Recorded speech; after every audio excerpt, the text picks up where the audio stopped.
আসসালামু আলাইকুম, Adobe master আপনাদেরকে স্বাগতম। গত ক্লাসে আমরা শিখছিলাম লেসো টুল আর ম্যাজিক টুল। আজকের ক্লাসে আমরা শিখব ক্রপ টুল এবং ডট টুল এবং পেজ টুল।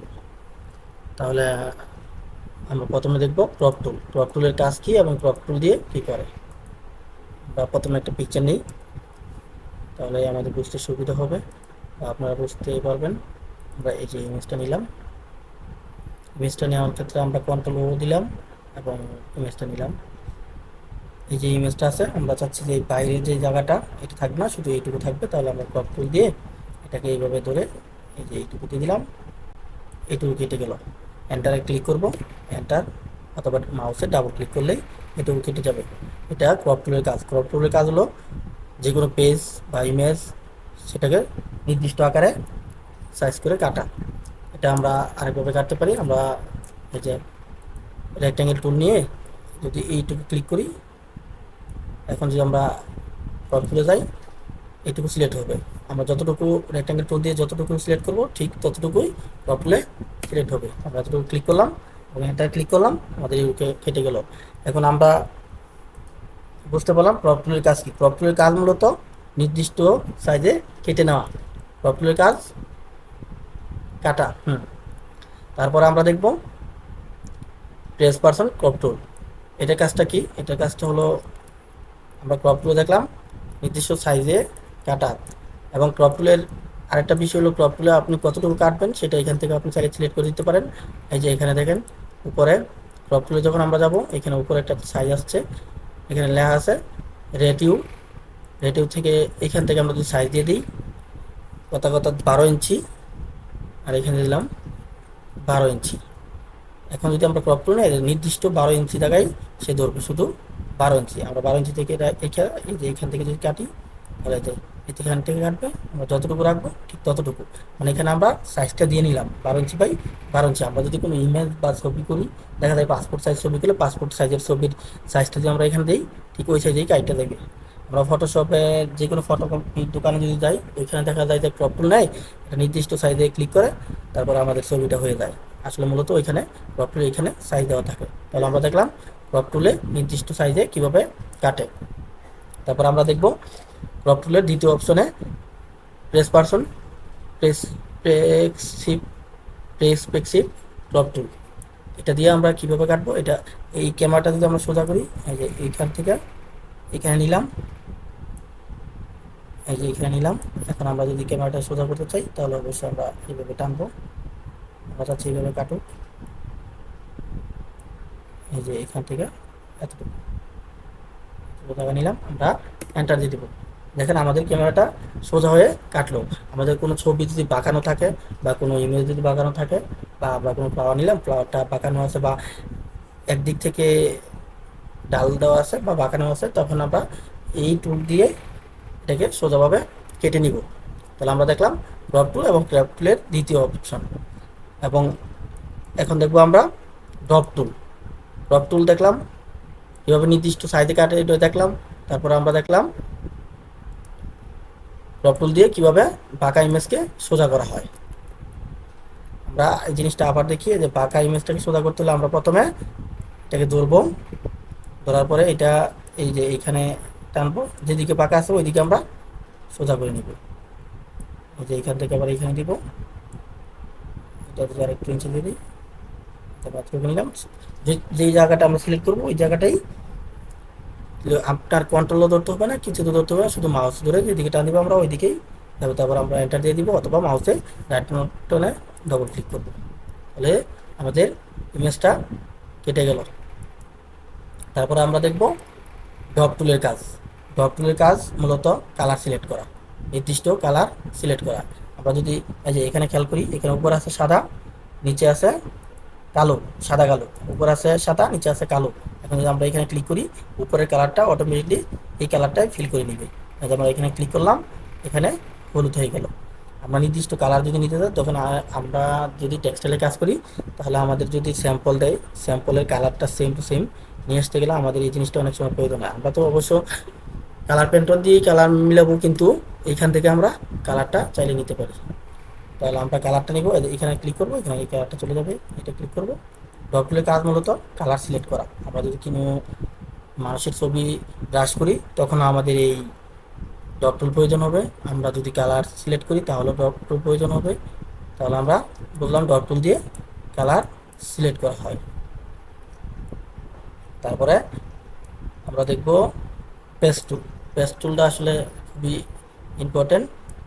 আমরা পেস্ট টুলটা দেখি। পেস্ট টুলের কাজ হলো দাগ রিমুভ করা। যে কোনো দাগ বা স্পটে থাকলে বা কোনো জায়গায় কোনো স্পট থাকলে ওইটাকে রিমুভ করার কাজ হলো পেস্ট টুলের কাজ। এই যে আমরা যদি দেখি এখানে এই যে সোনি লেখাটা আছে, সোনি লেখাটা যদি আমরা রিমুভ করি, এই যে এখান থেকে এইভাবে নিব, এই যে এইভাবে নিব, নিয়ে আমরা যদি এদিকে ক্লিক করি, এই যে এই লেখাটা কেটে যাচ্ছে। আমরা এইটা সিলেক্ট করা অবস্থায় আমরা যেদিকে টান দিব ওইখানের ওই কালারটাই এখানে ফিল করে দিবে। তাহলে আমাদের এই সোনি লেখাটা চলে গেল। আমরা যদি মনে করি যে এইখান থেকে এইটাও রিমুভ করে দিব, আমরা এইটাকে শুধু ধরবো, পেস্ট টুল দিয়ে আমরা এটা ধরবো, এটা ধরবো, আমরা এই যে এদিকে নিয়ে আসলাম, এই কালারটা এখানে চলে আসলো। এখন যদি এই কালারটা আমি এইখানে নিয়ে আসতাম তাহলে এইটাই চলে আসতো, মানে এইটা কালারটাকে কপি করে। আমরা যে কালার নিয়ে যাবো ওই কালারটা এখানে কপি হয়ে অটোমেটিকলি বসে যাবে। আমরা যদি এটা নিয়ে আসি এটাই বসে যাবে। তাহলে আমরা বললাম পেস্ট টুলের কাজ কি? পেস্ট টুলের কাজ হলো কপি করা, নির্দিষ্ট কালার বা নির্দিষ্ট জায়গা থেকে কপি করে এখানে নিয়ে আসা।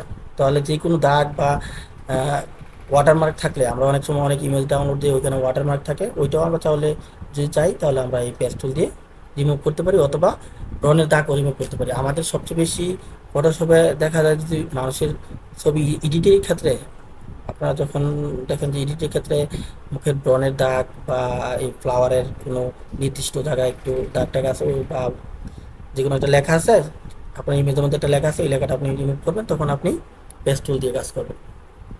তখন যে আমরা এই জায়গাটা যদি রিমুভ করি, আমরা পেস্ট টুল দিয়ে এটা ধরবো, ধরার পরে এটাকে এদিকে টান দিব, এটা রিমুভ হয়ে গেল। তো আমরা দেখলাম পেস্ট টুলের কাজ কি। হ্যাঁ, পেস্ট টুলের কাজ হলো দাগ রিমুভ করা। তারপরে আমরা দেখব রিমুভ টুল। রিমুভ টুলের কাজও সেম। পেস্ট টুলে আমরা যেটা এই সিলেক্ট করে তারপর টান দিলাম, এটাকে আমরা যদি হিলিং টুল দিয়ে করি, রিমুভ টুল দিয়ে, তাহলে যে আমরা এটাকে সিলেক্ট করব, এই যে এই জায়গাটাকে সিলেক্ট করলাম, আলটা ধরে, আলটা ধরে আমরা এখানে ক্লিক করলাম। এইটা যদি আমরা এখানে ক্লিক করি, এই যে এখানে সেম ওইটা এখানে পেস্ট হয়ে যাবে। তাহলে আমরা দেখলাম হিলিং টুলের কাজ এবং পেস্ট টুলের কাজ এবং রিমুভ টুল। রিমুভ টুলের কাজ কি? আমরা এইখান থেকে ধরলাম, এখানে রিমুভ করে দিলাম। আর একটু সহজভাবে যদি দেখি, আমরা এই যে এখান থেকে এটা, এই যে এই লেখাটাকে কপি যদি করি, এখান থেকে আলটা দিয়ে কপি করলাম,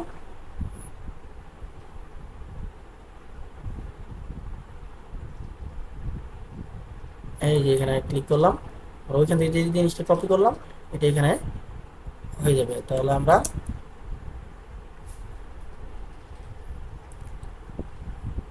আমরা আরেকটু সহজভাবে যদি দেখি, এই যে আমরা এটা দেখি, এটা যদি আমরা দেখি তাহলে আমরা এই যে রিমুভ টুল, এটা আমরা ক্লিক করলাম, রিমুভ হয়ে গেল।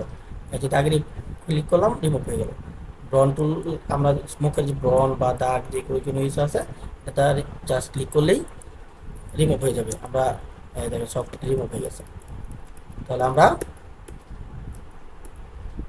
আরেক, তারপর আমরা দেখব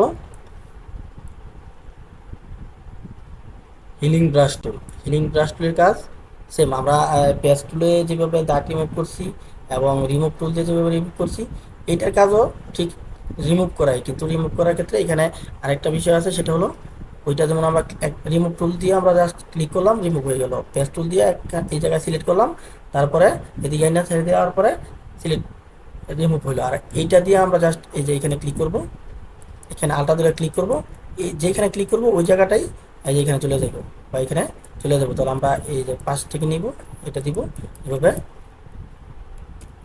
এই যে আমরা এটা এখান থেকে ক্লিক করলাম, এটা রিমুভ করে ফেললাম, এটা রিমুভ করে ফেললাম।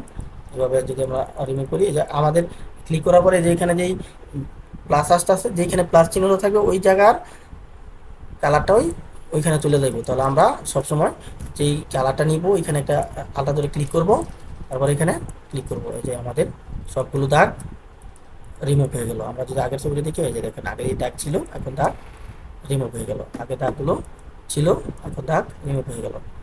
ঠিক একইভাবে আমরা আরেকটা সিস্টেমে রিমুভ করতে পারি, ওইটা হলো এখান থেকে স্পট হিলিং ব্রাশ টুল। স্পট হিলিং ব্রাশ টুল দিয়া আমরা যদি এখানে আবার একটা ক্লিক করি, এই যে কন্টিনিউ ক্লিক করলাম, তারপরে আমরা এখানে ক্লিক করলাম, এই দাগ রিমুভ হয়ে গেল, দাগ রিমুভ হয়ে গেল। টান দিই, দাগ রিমুভ হয়ে গেল। সেমভাবে আমরা রিমুভ করে ফেললাম। এই স্পট হিলিং ব্রাশের আরেকটা বিশেষ কাজ আছে, সেটা হলো আমরা যদি ফ্লাওয়ারের ক্ষেত্রে কোনো ফ্লাওয়ার কাটার সময় যদি একটু বেশি কেটে যায় বা একটু বেশি রিমুভ হয়ে যায়, তখন ওই রিমুভটাকে আবার ফিরিয়ে নিয়ে আসার জন্য স্পট হিলিং ব্রাশ দিয়ে আমরা কাজ করতে পারি। তাহলে আমরা একটা ফ্লাওয়ার নিই নেট থেকে, তাহলে আমাদের বুঝতে আর একটু সুবিধা হবে। আমরা এক কাজ করি, আমরা নেটে চলে যাই, নেট থেকে যে কোনো একটা ফ্লাওয়ার নেই পিন্টারেস্টের থেকে,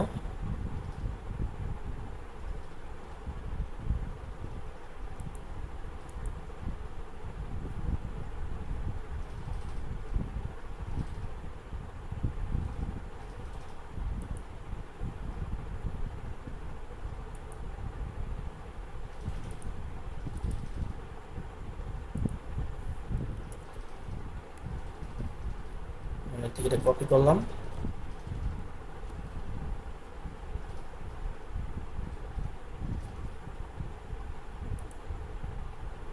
এখানে পেস্ট করলাম।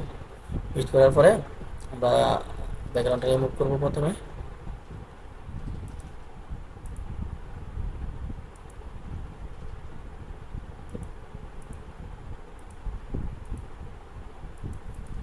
এই যে ব্যাকগ্রাউন্ড রিমুভ করার পরে এইখান থেকে এই ফ্লাওয়ারের যে এইটুকু কেটে গেল না, এইটুকু আমরা আবার যদি ভেঙে আনতে চাই বা এইটুকু আমরা আঁকতে চাই, তাহলে আমাদের স্পট হিলিং ব্রাশ টুল দিয়ে আমরা এইটুকু করে নিতে পারি। আমরা স্পট হিলিং ব্রাশ ধরলাম, এই যে এইটুকু যদি আমরা এভাবে টান দিই, এই পুরোটা অটোমেটিকলি এখানে চলে আসবে। যেটুকু আমরা কাটছিলাম ওইটুকু চলে আসলো। তারপর আমরা লেসু টুল দিয়ে এই যে এই জায়গাটা কেটে ফেলে দেব। তাহলে আমাদের যে জায়গাটা রিমুভ হয়ে গেছিলো ওইটা ফিল আপ হয়ে গেল। আমরা এই যে এখানে দেখি, এখানে যদি এই যে এইটুকু কেটে গেছে, এটা হচ্ছে আমরা স্পট হিলিং ব্রাশ নেই, এই যে এখান থেকে এইভাবে ক্লিক করলাম, এটুকু ফিল আপ হয়ে গেল। কিংবা আবার এখান থেকে নিলাম, তো সাদা দিয়ে নিই, তো সাদা দিয়ে নিই। আচ্ছা, এখান থেকে যদি আমরা এইটুকু হিলিং স্পট হিলিং ব্রাশ দিয়ে ক্লিক করি, যে এইটুকু ফিল আপ হয়ে যাবে। তো আমরা দেখলাম কিভাবে যে কোনো ফাঁকা জায়গায় ফিল আপ করার জন্য স্পট হিলিং ব্রাশ লাগে। তাহলে আজকে আমরা শিখলাম পেন টুল, ডট টুল এবং পেস্ট টুল, হিলিং ব্রাশ টুল, পেস্ট টুল, হিলিং ব্রাশ টুল, রিমুভ টুল এবং স্পট হিলিং ব্রাশ টুল। আজকে ক্লাসে এইটুকুই